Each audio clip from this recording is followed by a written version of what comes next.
Hi, good morning. Today's property focus comes courtesy of a conversation I had with a friend a couple days ago.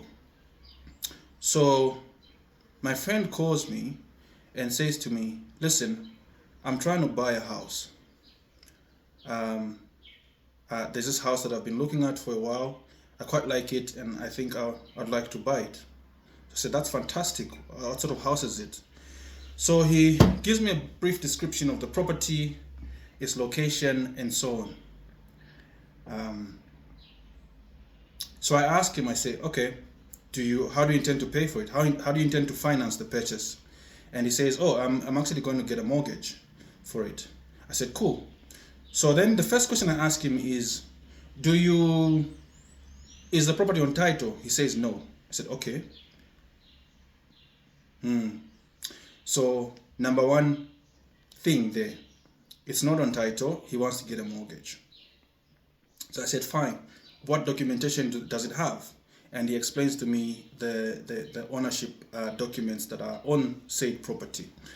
Suffice to say, it's in traditional ownership. So there's documentation from the local traditional authority in the area, particularly the chief, or is it the headman? I forget which, but the ownership is still is still traditionally vested.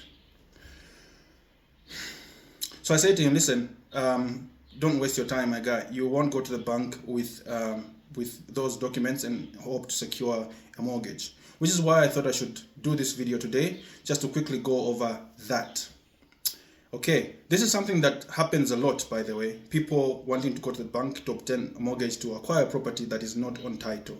It's a very basic thing, but for some reason, people often overlook it. Needless to say, the bank will not lend you money for a mortgage on a property that is not on title. They just won't. Well, some might, a few of them do, but that's also only for this document called your certificate of occupancy or your occupancy license.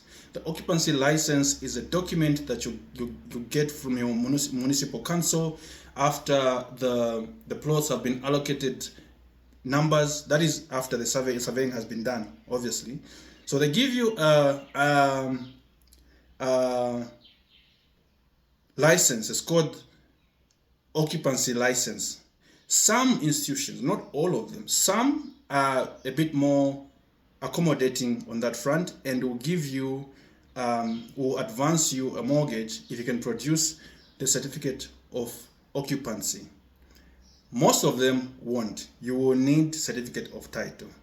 So before you waste your time to go to the bank to ask for a mortgage, just check that you have valid certificate of title on the property in question. All right, that's what I thought I should share today. Thank you again for watching. Remember to hit the subscribe button and share this content so we can keep bringing you more and more of it. Have a fantastic day ahead and cheers.